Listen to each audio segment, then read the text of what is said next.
Hello everyone, Desert Gold. Welcome to a quiet evening here in the desert. Gonna do kind of a quick little, hopefully a quick little desktop review of some different options for sights. Gonna focus mainly on reflex and holographic red dot sights, how they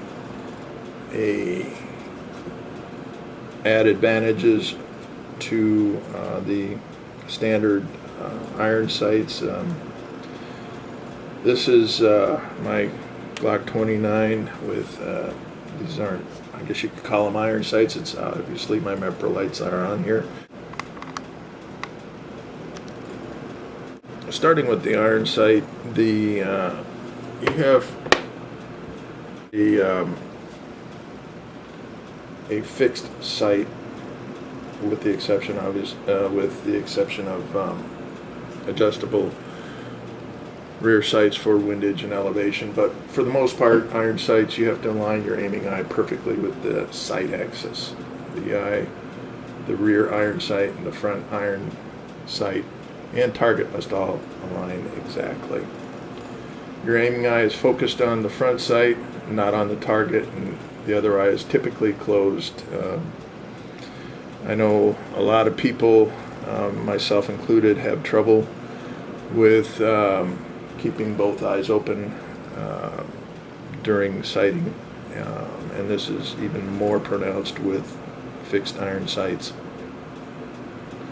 It usually requires a lot of practice to develop the ability to progress to having both eyes open with your fixed iron sights. The next step along the path was the use of reflex and holographic sights. Some examples of these I have, you've seen in the past. This is my Glock 20, and I've got a loophole delta point on here. This is a very, very accurate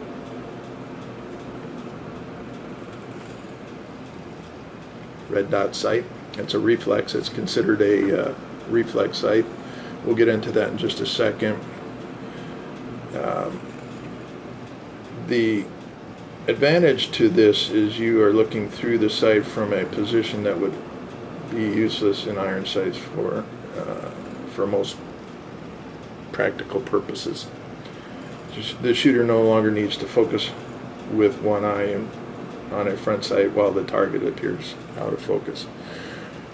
So basically what you're getting at is the ability with a reflex or holographic sight to get a sight picture with both eyes open, and with that advantage you are getting a much better depth perception and field of view.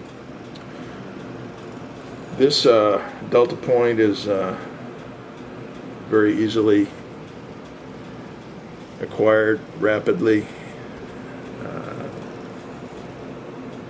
don't know if you can see it in the camera there. This is a 7 MOA reticle that's being projected. It is a triangle, pyramid if you want to call it. That makes it available for quick target acquisition. The sight itself has self-adjusting illumination with respect to illumination adjustments, I should say, with respect to surrounding light sources. The other thing I like about this particular sight is that when you have the shield on it, it automatically goes to an off mode, and with the removal of, I'll try to show you this, with removal, let's see if I can get this lined up so you can see just how quickly this will come on. I didn't do it, but it's already on. So it's within, I'm going to try that again now that I see where it is.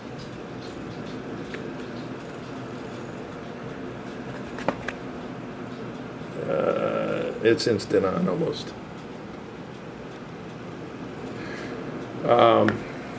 So with that being said, you can maintain the battery life on a site like this for almost a couple of years and not have to worry about changing batteries on it or running a battery low at an inopportune time.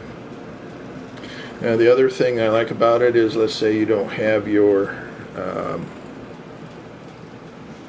shield or cover for your site. You'll notice that there is no on and off switch on this.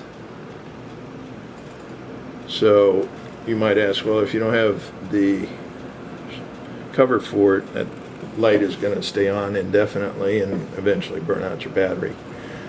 The literature states that this, even if this were the case, that the battery would have about a year's life on a constant on, but you really don't need to worry about it, because if this weapon is left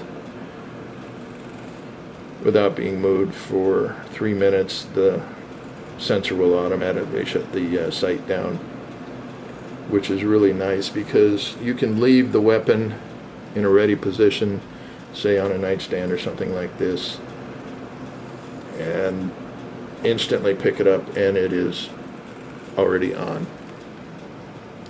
So that in itself will aid in the maintenance of the battery life. The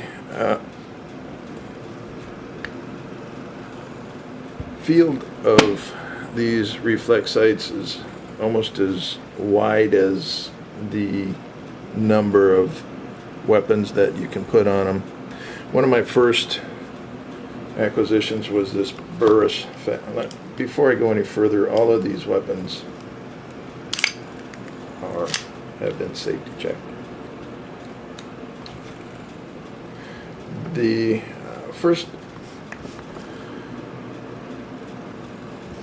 red dot that I started experimenting with is this Burris fast fire, and as you can see, I kind of, if you want to say, jerry-rigged the setup on this and was able to mount it on my Taurus PT 1911.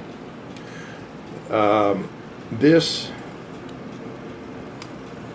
is another very, very nice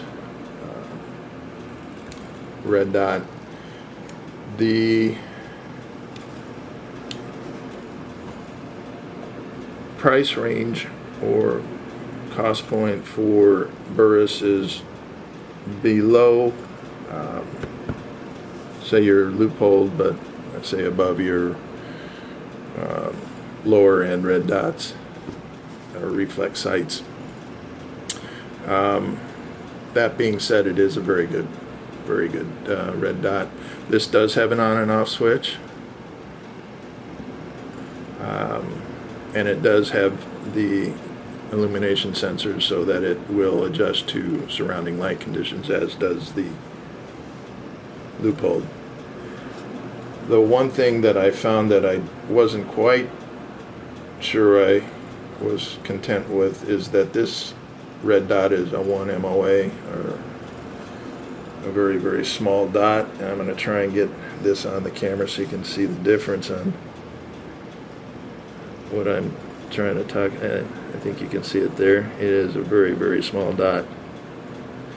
And sometimes, especially in my age category, finding a dot like that in a stressful or rushed situation can be very trying, to say the least. Now,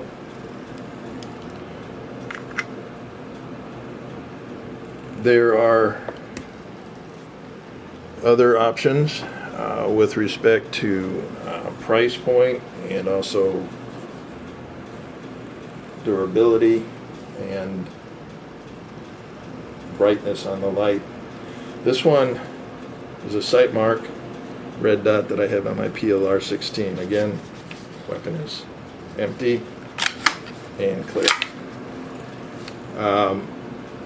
Sightmark and a number of these red dots in this price category. This ran about, I think about $80 or somewhere in that area. Wonderful place to start getting into these types of sighting apparatuses. The Sightmark is sturdy, well built, very affordable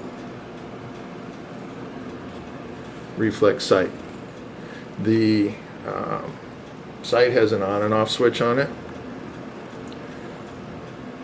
It doesn't have the sensor for adjusting illumination.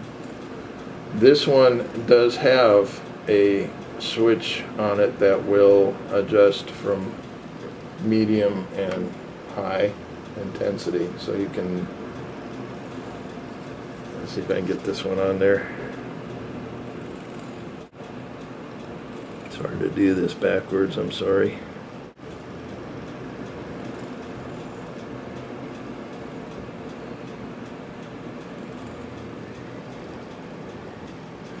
Anyway,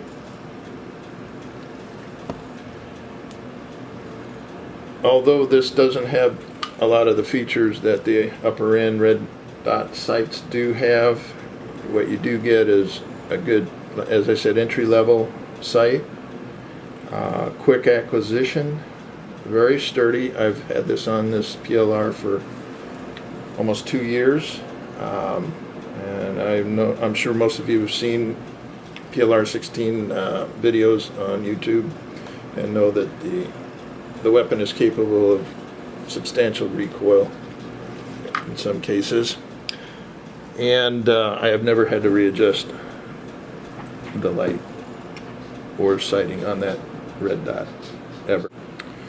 Okay, so actually before we move on to the next level, what exactly is a reflex sight?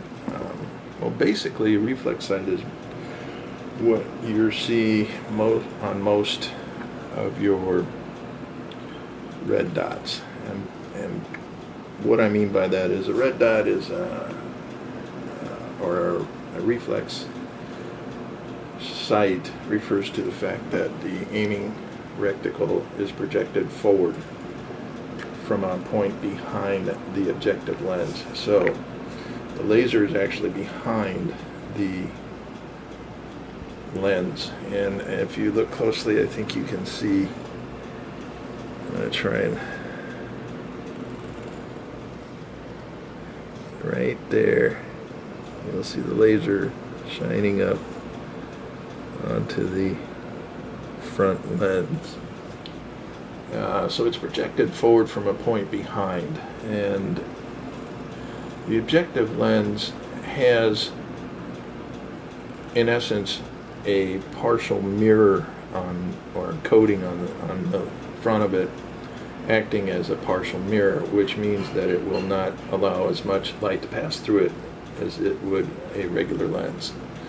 And basically that's necessary in order for the reflection to bring out the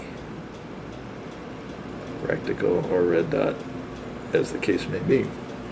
Now,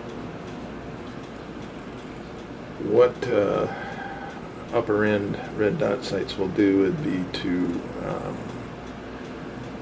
adjust the mirror coating on the front lens to specific wavelengths, so that the actual mirror aspect of it becomes almost,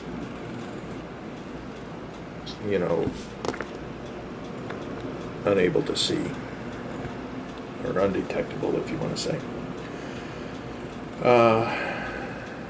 So most of these red dots are what they call heads up, which as you, or heads up type, which as you see, the reticle is being projected up on the lens, and that's what you are using as your sighting image.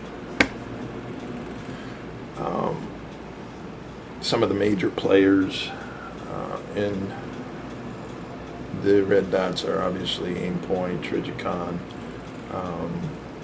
Seymour, Loophole, and each one of these you would want to, if you were looking to get into it, especially with some of the, like Trijicon, Aimpoint, Loophole, the more expensive ones, you're going to want to look at them in person and see, exactly what the reticle looks like, how well you can acquire the target, how quickly, and get your own feel for it. As I said, like with my Burris, I was a little, if you want to say, disappointed with how difficult it was at times to pick up that small dot in certain lighting situations, and whereas the Loophole here with the larger 7 MOA, it's always there. You always see it. Now, where do we go from there? The next step would be the holographic sights, and a couple of examples I have here, both of the same company. I have two EOTechs.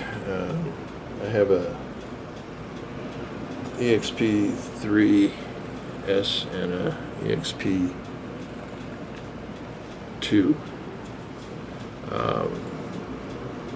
The difference being they're both pretty much identical holographic sights. The differences are very, very minute as far as with respect to size. The major difference between these two, though, is one has a single dot inside a 65-minute ring, a 1-minute dot inside a 65-minute ring, and the other one has two 1-minute dots, one right below the center dot, which was your bullet drop compensator. I'll try to show you those in a little bit here. Basically, the main difference with a holographic sight as opposed to a reflex sight is that the projection laser isn't behind, reflecting up from behind, but it is actually in front, reflecting or shining up from the front. The sighting reticle is actually superimposed on your field of view by way of a laser, basically a laser transmission hologram. It's kind of hard to really get, without getting into a lot of detail, but the hologram is actually sandwiched in glass, which forms the window through which you view your target. Since there's no reflective coating, the holographic sight will not alter normal light going through it. That's why holographic sights are actually, a lot of times you'll see they're just, the windows are obviously a lot larger. The light going through them is exactly what enters it is coming out.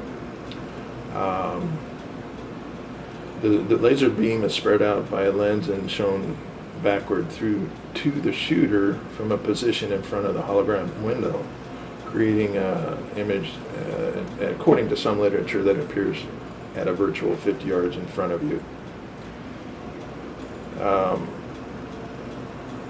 I don't know, if it's so, it would mean that the holographic sight would work much like an aperture sight with a sight radius of 50 yards and an aperture about 1.5 inches.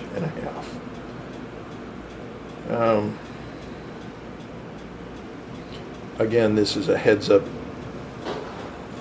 type of display. and I'll show you each display with respect to the two different types of reticles. This reticle is to the EOTech EXPS2, and as you can see, it is the single 1 minute drop on it. 1 minute dot, excuse me. And here we have the other EOTech with the two dots, the two 1 minute dots. This is the EXP S3, the second dot being the bullet drop compensator.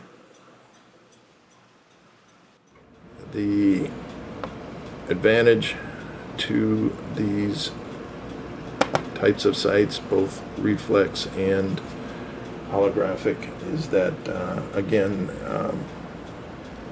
both eyes are open when you're aiming. In my next video, I'm going to get into a little bit of a training on how to try and make some progress in that direction. But for purposes of this video, just it's pretty common knowledge that that is a main advantage to these kind of sights. Another advantage to these particular sights, the EOTechs and a lot of the others, is that the battery compartments are on the EOTechs here. This is your battery compartment. Again, same on this one. So when the battery is necessitating change, you just take out the battery and replace it without having to move your sight. Reflex sights aren't quite so handy. This is my loophole, and the battery is where underneath. So those two screws right there have to come out. The sight comes up, and replace the battery, replace your sight. With this particular weapon, it's not that big a deal because, as you can see, I had the slide machined and permanently fixed for this exact sight, so it's going to go in exactly the same way it comes out. Now with the other sights, that isn't the case. On my Taurus, on the PLR-16, those sights are probably going to require some adjustment to get back on target after putting them back on. I know for sure that the Taurus will. So there's advantages and disadvantages to both. The advantages to reflex, usually price points start way down in the affordable range and can work all the way up into the Trigicon and aim point ranges, where they're also in the $400 and $500 ranges. Holographic sights, you get the, in my opinion, better, more accurate target acquisition. In my opinion, the view window, or the heads-up display, is a larger field. These again are my personal preferences, and I'm sure that everybody's going to have their own, but I feel that they're at least worth looking at. Anyway, if you have any questions that I didn't touch on, or if I failed to address something, then let me know and we'll see if we can fix that for you. This is Desert Gold. You guys have a great evening. Have fun.